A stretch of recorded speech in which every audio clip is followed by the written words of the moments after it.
Welcome to the Customer Wins podcast, where business leaders discuss their secrets and techniques for helping their customers succeed and in turn grow their business.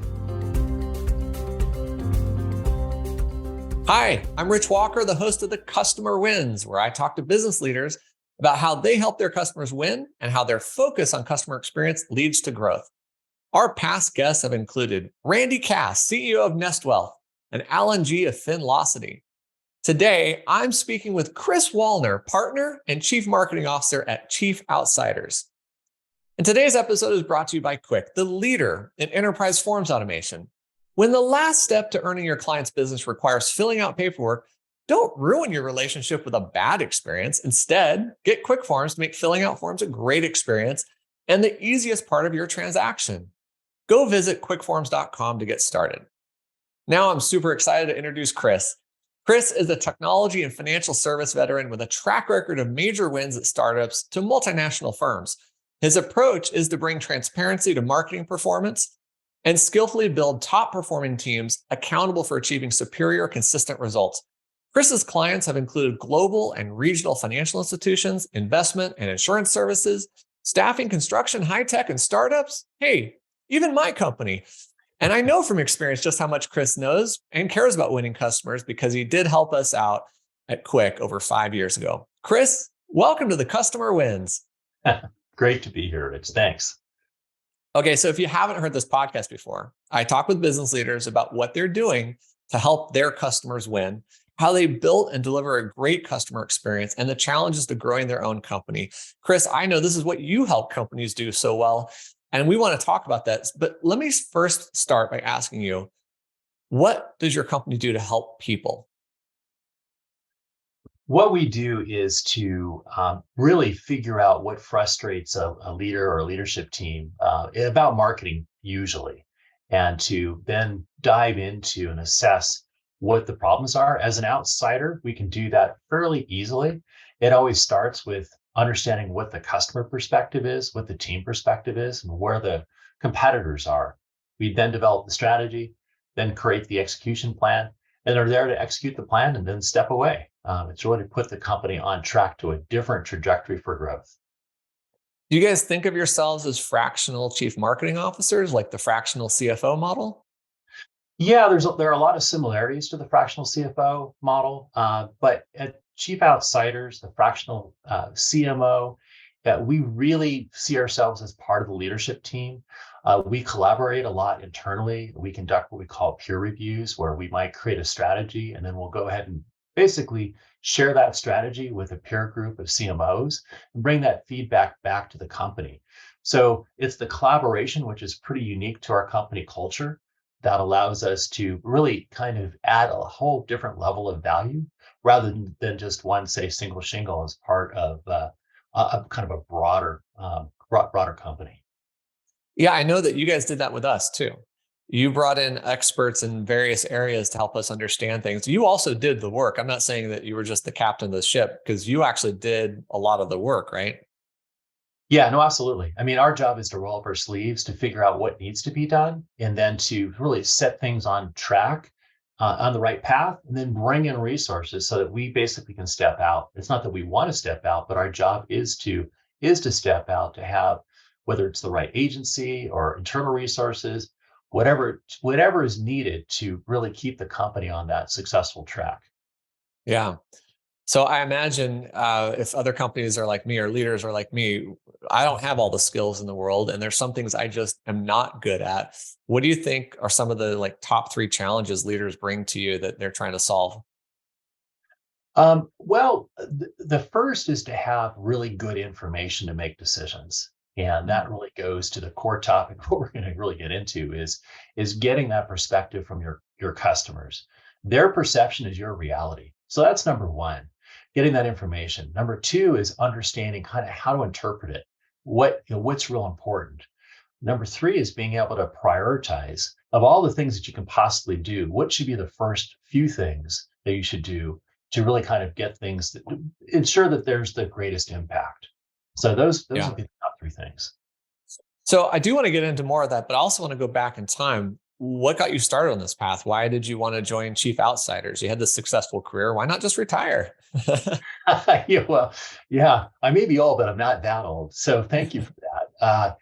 After having been in the corporate world for really most of my entire career, I wanted to do something that was more focused on the stuff that I like to do, which is to build. I like to assess. I like puzzles. I like to understand what the challenge is, to come and work with the company to understand that challenge, work with the leadership team to create the strategy, and then to be there to execute it. I love that building part. The running the organization, or the admin part, not as much. So this job, so to speak, allows me to do what I really like, and it is the best job that I've ever had. Is being able to go again, understand the puzzle, and figure out how to solve for it, and work with the leadership team to make that happen. I don't think there's anything better than doing your best work. In fact, that's one of the premises of my company, is to empower people to do their best work, not paperwork, for example. And what I find is when people are doing their best work, you get the best from them. So your customers are getting the best from you. I'm curious, like, who was your first customer in this role, and why did they choose to work with you? And if that's me, don't say it. Go to the customer too. Well, I would say that I had two customers that started up within a day or two of one another, and you were one of them. And so it was the experience that I had with Quik and working with you and your leadership team that really validated that I was doing the right thing. And there are a couple of things that it really stood out. I mean, I'll share one anecdote, which I think was really a lot of fun. And I haven't mentioned this to you for a while, but you're technology leader, and we were looking at your current marketing technology, and I had an opportunity to share an alternative technology that was leapfrogs over what you had been using. And I shared your personal experience with Chief Outsiders. And I remember that the end of that conversation was, I need that. I have to have that. It was leapfrogs over above what you had been using before. And for me, I mean, to be able to kind of help leaders kind of come to those sort of aha moments is so gratifying. So, that's an example of what really makes it fun and rewarding in terms of being able to affect significant change for a company. Yeah. Well, I'll tell you, one of the reasons we chose you is because you had a background in our industry, in finance, and also in technology, and you were a product person like me. Yeah. So you understood, how do you bring products to market? But what we were struggling with was understanding how to communicate to the customer our value and in our messaging, which you dove into headlong. And you did some of the things we could never do. I mean, didn't you actually call upon actual customers and prospects and talk to them? Yeah, that's actually it is sort of the foundation to the work that we do, is to interview customers and to find out from their perspective, from in their voice, what's important to them. As I said earlier, their perception is your reality. So getting that perception really helps move a company away from theorizing of what you think the customers are thinking, to getting the facts on exactly what they're thinking, what's important to them. It may be that what's important to them might be hard to do, but it actually might be easy for you to do, and you just don't happen to be doing that. And that informs all the subsequent work. I mean, that informs what your strategy, what your go-to-market strategy might be. That informs your execution plan and the order in which you would do things. Always comes back to getting that perspective from the customer. If you get that right, the likelihood of getting everything else right is so much higher. So that's the place that even before Chief Outsiders, I would always start there. As a reformed product guy, you always go back to the customer, because the customer is always right, regardless of whether you think that they're right. The customer is always right. At least you have to deal with the customer's perspective. So that's always the go-to place. And again, it increases the likelihood of all this follow-on work will be correct. And we had a great example with Quik. We thought we were going after one particular customer segment. We talked to that segment and realized that segment, while there was a lot of frustrations with forms, they really weren't the decision maker in the process. And so we actually had to reshift. And I remember it was a tough conversation. I was brand new to Chief Outsiders, and I had this conversation with who I am working for. And it was, I have some bad news for the leadership team. What they thought was the ideal customer or the ideal opportunity was in fact really not the case. So we had some frank conversations and it shifted the marketing and your company is very successful. So I think I have some part of helping you head down a path of really helping the customers that you had been focusing on to really help get the positioning and messaging tightened up so it really resonated with them. And that all came from those conversations, those interviews with your customers. So that brings up an interesting challenge point. How do you get customers to talk to you so you can hear this feedback? And then how do you inspire leadership to actually hear that tough feedback and ignore, what their preconceived notions are, what their headlong strategy had been? Well, yeah. So for those sorts of conversations, it's amazing how many folks are sort of intimidated to having those conversations with customers. But when a customer understands that you're really listening to them, that you really want to understand their perspective and that you value their perspective, it's amazing how they start to open up, particularly if you acknowledge what they're saying, you play that back to them. I heard this. Let me make sure I understand that to really get that genuine connection that I really want to hear what you say. It may be good news, it may be bad news, but all information is helpful. And so with that, almost all customers open up and are very candid because they feel that they've been heard, because in fact they have been heard. So having that information with a leadership team is highly effective because this is the raw truth.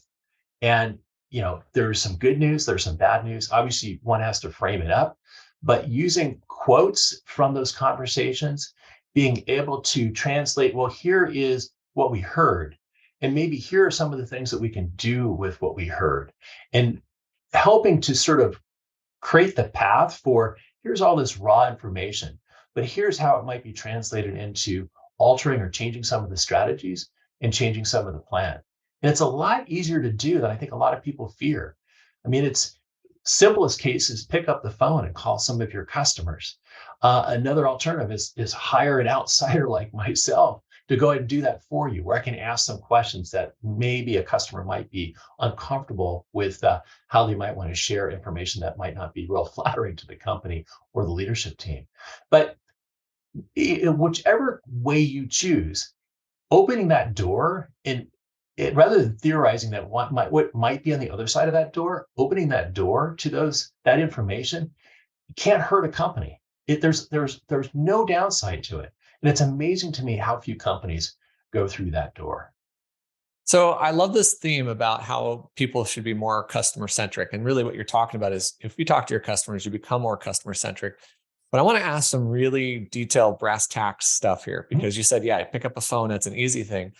We're going to do a user group meeting at a conference coming up. And my product manager and I are just thinking, we'll just keep it simple and say, we just want to hear from you. Our agenda is to learn from you.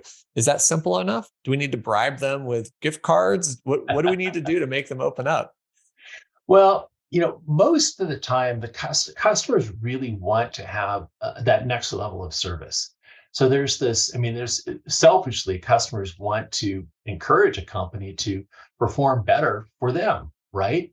So it really comes down to being curious, to asking the right questions that really get a customer to open up about the things which they're passionate about. I usually start up with a very simple set of questions to be really tactical. Questions about what are your strengths, what are your weaknesses? I mean, to the company, what delights what delights the customer from the company, and that those questions are only thought starters. They're only very open-ended questions, and then you're able to sort of take the conversation and go where they have a lot of passion, and that's really get the rich conversation. Well, you didn't mention this. Let's talk. This is really important to me. Well, let's go and talk about that. It's having that kind of open dialogue that really gets you some incredibly rich insight into what really is important to them. And that's the first step. What you do about it, the second step. But getting that information and doing it in a way that's not, let's check the box through a survey. That tends to be very kind of linear and narrow. but really having a dialogue, very similar to kind of the dialogue we're having right here. So, number one, then, you're really suggesting go into the conversation with a genuine curiosity. And a Okay. curiosity is going to force you to want to ask questions about what's going on. So, in other words, we should do more question asking and more listening and less talking if we really want to hear our customers. Absolutely. Yeah, the better the conversation is, the less you talk. I so I get permission from customers that I speak with. I record in Otter, for example, which is another kind of tactical thing. Otter tells you the percentage that you're talking versus the percentage that your whoever you're speaking with. And for me, the conversations where clearly I'm not talking very much at all, maybe 20 or 30% of the time, those are really, on average, the highest quality conversations. Yeah, oh, for sure. So, I asked you about first customer. What has been one of your favorite customer success stories? And really, what I want to understand is how did you help them win? What was their outcome? How were they transformed by what you and maybe your team did for them? Yeah, favorite customer success story is with a managed service provider in the IT space, and where the company had a was going through a transfer of leadership. The CEO was passing the leadership of the company to his son as president, and the company had sort of shifted their focus to from we're there for you, the customer, to these are all the things that we do, and isn't that great? These are, this is all the technology. We're really good at it, and come to us. And so, in my interviewing of customers, their perspective was that, yeah, that's the technology capability. That's all table stakes. I mean, we would expect that from really anybody, any company in the space. Maybe some are a little bit better, some are not as good. But the important thing that really differentiated this company was the fact that when technology didn't work, that this company was always there. I mean, it always, this company really, in the end, would stand up and work with the company when some system went down. And that was the value, the overarching value for the company. That really was how the company was started.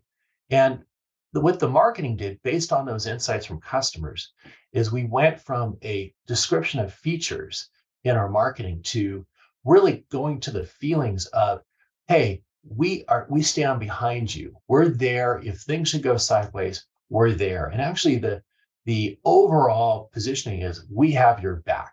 When things go sideways, we have your back. That really connected with consumers, the customers of the company. And that's really the thing that they value the most. And they're using that as their kind of lead into all of their marketing. And it really, for the founder who has had this company for 30, 40 years, it kind of brought things back to how it was originally established, which is we're there for our customers. And the aha was that the customers almost universally agreed that that was what was most important to them.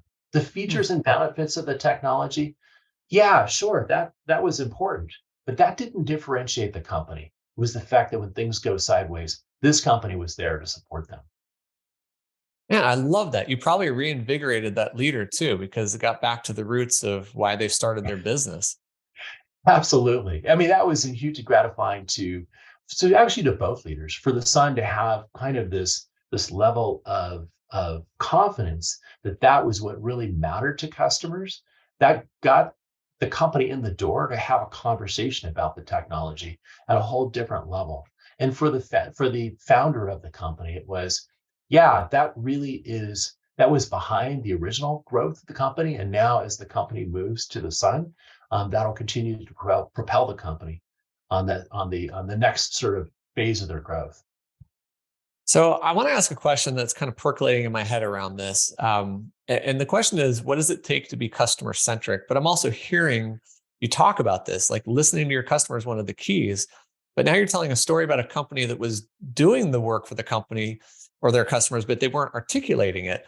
Yeah. So what does it mean? And how does a leader become more customer centric with their own company? Well, It's being able to be open to something that you may have been theorizing being the right thing for a long time, being open to a different perspective, being open to what your customers are trying to tell you, and listening for what in fact is important to them. Uh, it's hard when you sort of, and you see this happen a lot with companies where they are, they talk to their sales force and they hear, they're telling their sales force what's important. The sales force is telling their customers what's important.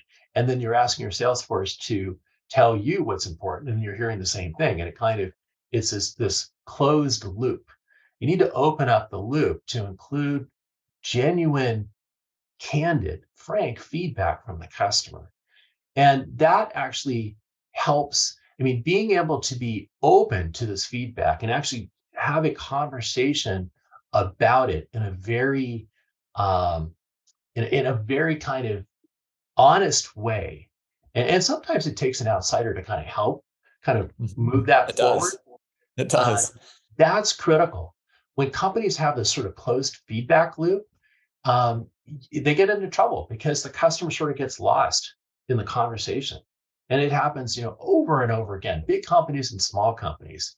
When you close the loop, and you're sort of you're getting the feedback that you know is right, and it's not, you're not keeping pace with where your customers are. If the technology is changing fast, or there's some things like a pandemic that's happening, things change, and you've got to stay connected to that. You've got to figure out, what are they trying to tell you? You've got to listen for, these are opportunities for us to do something differently. And then you've got to act on it. I mean, that's the other thing, is that you've got to do more than just, oh yeah, I've heard that, I know that. It's like, well, what are you going to do about it? And it may be as simple as changing your positioning and messaging in your marketing, but it also might be that it requires some changes to your product setup. You might bundle products in a different way because they're used in a different way, or you might break them apart because a la carte in a particular circumstance may make a lot of sense. It's not that you should be chasing all the edge cases, but if the customers segments that you're trying to pursue, if they're shifting and moving in a different direction, you want to be there before they move away from you and to a competitor who's figured it out better than you have. Yeah. Yeah. Yeah, I want to validate something you said, because over the 21 years we've been in business, we've had 3 separate outsiders, you being one of them, go talk to our customers and help us understand what they perceive about us, what they think about us. And one of the great things that came out of all 3 was that our customers were actually reflecting our core values, our company culture. So it was really nice to see that we're consistent inside and outside with that culture. But something else came to mind what you were talking about. I think a lot of people think about the Steve Jobs kind of out of context quote of, the customer doesn't know what they want, I'm smarter than them, I'll show them what they want. They haven't invented it in their own mind yet, right? Yeah. So Yeah. my question to you is, I mean, you've worked with a lot of companies over the years. Mhm. What percentage, or is it most leaders are customer centric, or is it a minority that are customer centric? I think a lot of leaders came into the position of being a leader because they had that customer perspective. I think what happens is they get a bit lazy, a bit complacent, quite frankly. And they had this original hypothesis, and they were right. And because they heard this from customers, they were close to the customer, and they created the strategies, executed the plan against that. But customer sentiment changed. It worked. Why, if it's working, why change it? Well, the reality is markets are dynamic, customers are dynamic. And so you've got to stay with what's important, because what's important to them is it changes. So I would say that uh, there's the majority of leaders really had it right when they stepped into that next level of leadership position. But in time, it starts to slip because they get complacent. And Yeah. you have to go back and recalibrate what's important. What has changed? Is your marketing, is your product strategy aligned with where your target customer segments are right now? And where are they going? I mean, to the Steve Jobs example, where are they going, what's happening in the technology, and how can you be there in a way that that really captures them um, differently than what your competitors are doing. I mean, a lot of what Steve Jobs did was a lot of the technology that Apple brought to bear was in existence.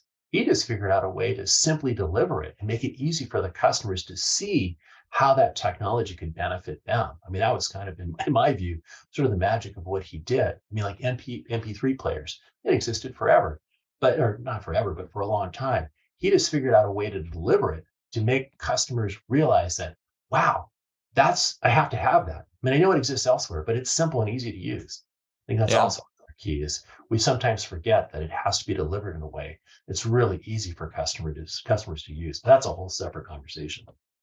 No, it is. It is. And interestingly enough, my when I started this company, my mentor was from IBM.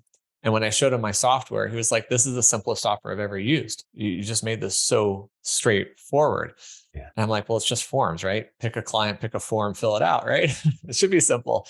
But my competitor at that time made it really complex. When I looked at their product, it felt like I was looking at an Excel spreadsheet that was empty. I'm like, what do you do with an Excel spreadsheet when it's empty? Yeah. So I think you're right. And something else that you said that really resonates with me, because I wrote a book on beliefs, is the beliefs you bring into your leadership also form your attitudes and your behaviors towards whether you're customer centric or not. When I was 18, I read a story about a bank, and the leader of that bank said, "If I'm not talking to my customers, my competition is." Yeah. And so I've thought a lot about that. And that's kind of manifested into another philosophy I have, which is if I'm not trying to put myself out of business, somebody will do it for me. So how do I keep innovating? And that goes back to the things you're saying. I innovate through what my customers actually want. I'm trying to listen to them. I'm not saying I have it right, but it's important to do that. Chris, let me ask you a different question. You've been Okay. doing this for a while now. You've been with Chief Outsiders, what, 5, 6 years? 5.5 years, which is kind of Wow. amazing. That's awesome. And it's your best job. That's Yeah, it also is. awesome. Absolutely. So doing that, I want to know how you've been helping customers win has changed you, or even the product or service that you provide. How has this journey through this changed you? Well, I think if you're doing what you really kind of do naturally, which is having customer conversations with customers and working with leadership teams to affect change, it just allows you to have a greater impact. So for me to have a greater impact for multiple leadership teams at multiple different companies, it's this sort of self-fulfilling loop. I mean, that's a good loop where success breeds success. And you sort of figure out, I mean, there's this whole, I mean, I consider myself a lifelong learner. There's this opportunity that works really well. I mean, like the example of taking Rich, high-tech executive, through his own customer experience with some high technology that he didn't have. I mean, that actually I used a number of times. That was the first time that I used it with you, and it was so powerful. And I've used it a number of times where CEOs said, "Oh my gosh, I'm at a huge competitive disadvantage. My marketing tech stack is like leapfrogs behind. I have an opportunity to leapfrog forward." So being able to do that and incorporate that into kind of your current approach to helping companies is hugely rewarding. And for me, the personal impact is that I have a much greater impact in the folks and the companies that I work with. That to me is hugely rewarding. I mean, you mentioned earlier, hey, why am I not retired? Why? I mean, being able to do this, which you love to do, bringing kind of the tools that you've developed over the course of your career and deploying them in a way that really has a huge impact, that's hugely gratifying. And so Yeah, that's how right. it's really changed me. It's like, I love what I do. Yeah, and actually retirement should be defined as the ability to do what you want, when you want, how you want, hopefully with whom you want. And that doesn't mean playing golf. That could mean doing exactly what you're doing, Chris. Yeah. I want to state that you guys have had a very profound impact on us, because not only did you listen to our customers, you defined 4 distinct personas, 2 that were kind of contrary to buying our product, and 2 that were making decisions to buy our product. That has informed us so, so well.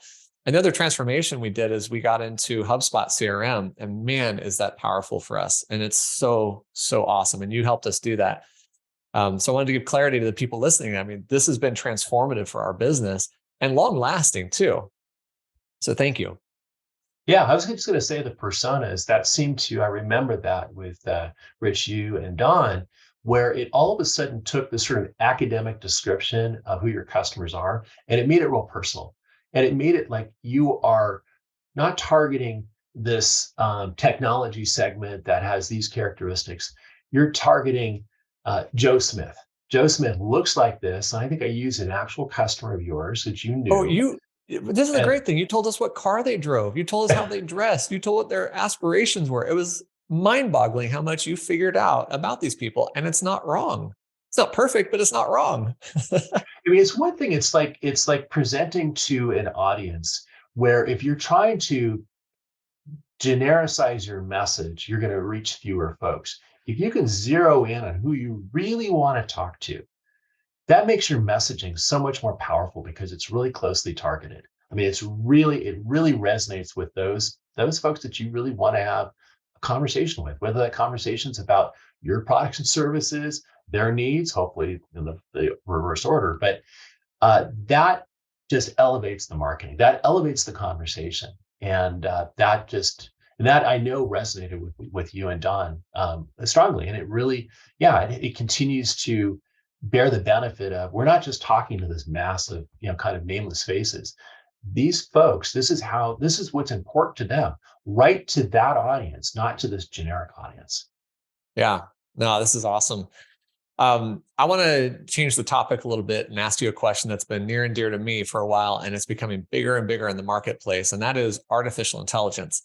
Mhm. Now, we can go down a rabbit hole with this, so let's not go too far, but I'm curious from your perspective, how is it impacting or changing customer experience, or maybe even how you guys do your own work to figure out customer experience? I think the biggest area for a chief marketing officer is is the generation of thought leading content. I mean, this is sort of tactical, but the benefit that we're seeing right now is that in a conversation like what we're having right now, you can run it through some tools that are powered by artificial intelligence to help take that content and create basically a blog post.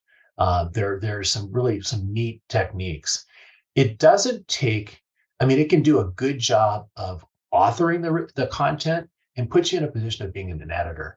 And so, in a very tactical way, that's what I see is really helpful today is creating thought leading content. It doesn't remove the subject matter expert from ensuring that you're really delivering, you're really delivering something that's truly thought leading. I mean, that's part of the challenge I mean, it's only a tool.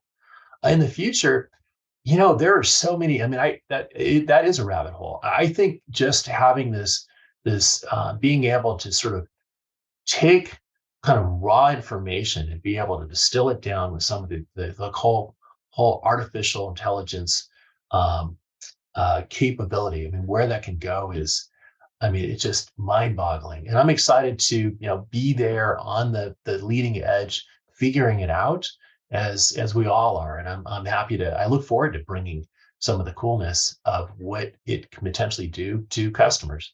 I think again, the first thing is I think in the content generation is hugely powerful. Beyond that, wow, I don't know. I met somebody recently who's part of a mastermind group I'm in who is building an AI, he's going to launch it soon, that learns your voice. It learns how to speak and write the way your voice works. So when you talk about writing those articles, you say, here are the 4 points I want to make. Here's the conclusion I want to make. And it will learn your voice and write it that way. He's building it for speakers and authors and thought leaders. So maybe I'll need to introduce you to him when he's ready. Yeah, yeah, absolutely. Yeah, it's just yeah, it's really there's no question. I think we all are excited about what could be, but it's the theories are at one level. Making it practical is something else. But yeah, it's exciting to think about. Yeah, that's awesome. Chris, I almost shouldn't even ask you this next question, but because you shared so many really great insights already. But I'm wondering if there's one secret or a key lesson that you've learned that could help other business leaders win more customers, or maybe even summarize what you've said already. What would it be? I think that, I mean, just kind of going back to the theme of this whole conversation is the importance of getting the customer insights. And I think for leaders, what I see as a trait of a great leader is where they actually take the initiative to sort of check in with the real customer, to be able to sort of step down from the boardroom, from the C-suite, and actually have a conversation with a real customer to find out kind of really where their head is. I've seen that throughout my entire career, and whether you are an executive running a bank with hundreds of thousands of employees, that executive that actually takes the time to connect with real customers. And there's some great stories of some of the folks that I've had the privilege of working for who have done that to really sort of, yeah, I learned this, I heard this. And whether it was in marketing or heading product development, getting that feedback where I get a call from, whoever, and it's like, hey, Chris, I heard this, I spoke with this customer. It's like, what do you think? And it's like, oh wow. It's like, well, here's what I think, and here's the plan that's connected to that. Or we don't have a plan for that. It's something that we have in the back burner, but let's go ahead and talk about where this might be able to go. I think that it's so easy to do, yet so few executives that I found take the time to really pursue that, to really help validate what their customers are thinking. And sure, you can hire me, absolutely, but it's being open to that and actually taking that personal initiative to having that conversation to help ensure that your company is really, really in sync with what's important to them. And I think that that's kind of one of the big takeaways. It's not hard to do. Just picking up the phone, even almost at random, and or stopping by a call center, or whatever your business is, making sure that that's part of which you do on a regular basis, not kind of reactively, but every couple weeks, that you're gonna be listening in on a call, or taking a call, or reaching out to a customer, having that conversation yourself. That's so important. It's so easy to do, yet it's shocking to me how many executives don't make that a priority. And I think that is partly because, and I can say this from my own experience, there's perhaps a nagging fear or just a trepidation in the back of your mind of like, what if I hear something I don't like? What if they Yeah. tell me I'm doing it wrong? I mean, there's all those kind of like, what if it's the wrong insight, the wrong info? Yeah, it can be kind of annoying where I didn't think of that. I Yeah, that's right. that's an aha, right? But to your point that you mentioned earlier, Rich, is that you know if you're not doing it, who's doing it? Your competitors are Well, doing it, and so that that's kind of it's not the carrot, it's the stick. But one way or the other, the customer's going to get what they want, whether it's from your company or another company. It's incumbent upon any leader to make sure that you're confident that you're in front of that change. You mhm. understand where customers are going. That's so critical. And again, it's there's so many companies you can see, and I won't name names, that have forgotten the customer. That they've been focused on quarterly returns, and well, where's the customer in all that? Yeah. You've got to get your priorities straight, because in the end, the customer will vote with their feet. Yeah. Well, asking you that question, I'm really glad I did because you inspired something. I'm going to ask my product managers to man our chat line once or twice a quarter Yeah, so that they can hear directly from the customer. They need that. yeah. It's an important reconnection with the customer. Yeah.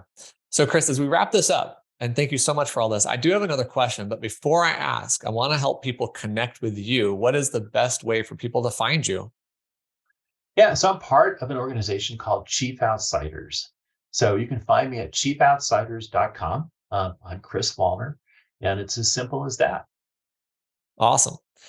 Um, are you on LinkedIn, by the way? Is that a good place for people to find you too? Yeah, you can find me on LinkedIn, Chris Wallner on LinkedIn. Perfect. Yeah, so yeah, absolutely. Okay, here's my last question. I just realized I didn't even tell you what this last question is before we started. So, surprise, who has had the biggest impact on your leadership or how you approach your role? um, you know, I can think of a number of leaders that have had a huge impact.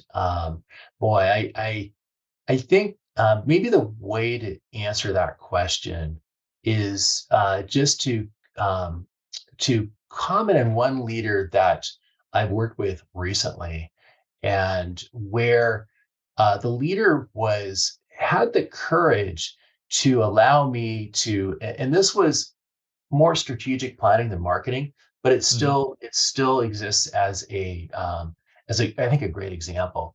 The leader was very supportive of me talking to every one of the leaders on his leadership team and everyone on the board. And this is the largest credit union in the state. I'll leave the specific name out of it, but and we got a lot of feedback, and he encouraged it. It's like I know I'm going to hear some things which are good. I know I'm going to hear some things which are not real good, but I want to hear everything. I need to. We've asked chief outsiders to create a strategic plan for the company for the next 5 years. I need to be open to hearing candid commentary. I need to understand that. And he had the courage to allow me or give me the privilege of having these conversations with all of these folks. And I was able to bring that back in a form that here are clear opportunities, here are changes to what the company is doing. Here are things which are, it reinforces that they've got this right. The leader being open to that voice of the customer, in this case, the customer was the leadership team and the board, but being able to collect that input. And it was my job to be able to lay it out in a way that it was was actionable. I mean, it would result in positive change and a positive set of conversations. And we created, I think, a wonderful plan that really this company was number one in the state. And with a lot of threats from high tech startups to in-market competitors, traditional competitors. And the plan that resulted from it was simple, intuitive, and powerful in terms of making some changes that really changed the course, or has the potential, I should say, to change the course of the company and keep it number one in the state and in the industry. So That's to amazing. me, yeah, just the humbleness and the openness of the CEO and president to have that information exposed to the entire leadership team and the board to drive change, and the end result was really incredible. Oh, and you just said something else I want to make a fine point on, which is it's not just that you listen, it's you turn it into actionable information and action steps that you can actually create the change with. It's not just, oh, I heard this, what are you going to do about it? It's, I heard this, and here are the ways we could solve it. Yeah, that's the other hard part. I mean, it's always hard to get all this intelligence, and then what do you do about it? And I think the way that I like to, I mean, just to kind of go back to nuts and bolts here, is there's what you need to do about it. It may be clear and it may be a long list, but it's the sequence and how you do that. And it's not saying necessarily no to everything, but saying we're going to do that later. Here are the things which matter now. Here's the right orchestration of this plan that you're executing that'll get you the highest return. It will get you to what your mission is for your company. It will get you to your goals. That there's a lot of, I won't say magic in that, but there is a challenge in having those tough conversations about, okay, what are the 5 things that you're going to do really well? We've got a list that's maybe 100 or 50 long. What are the 5 things that you're going to knock out of the park? Let's do those first, and then we'll pause and then go after the next set. Yeah. Oh man, this is great. Hey, I want to thank Chris Wallner, partner at Chief Outsiders, for being on this episode of the Customer Wins. Please go check out Chris's website at chiefoutsiders.com.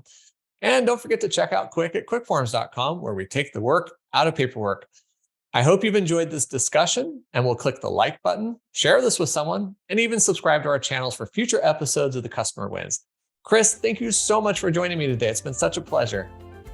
It's great to be here. Great conversation. Thanks, Rich. Thanks for listening to the Customer Wins podcast. We'll see you again next time, and be sure to click subscribe to get future episodes.